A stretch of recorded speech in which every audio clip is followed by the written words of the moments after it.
In this video, I'm going to share to you on how you can enable voice typing in Windows 11. So let's get started.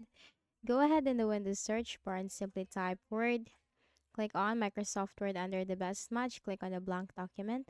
Okay, so to enable the voice typing, simply press Windows key and letter H key together. H as in horse.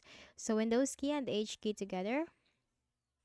And you have just enabled the voice typing. So this is now listening.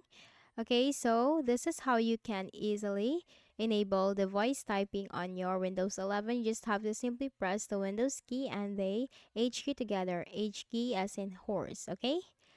So as you can see, it is now typing. It's listening to my voice and it's typing what I am speaking. Okay, so that's it.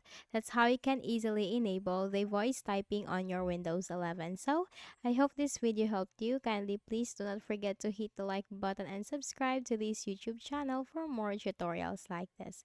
Thank you for watching.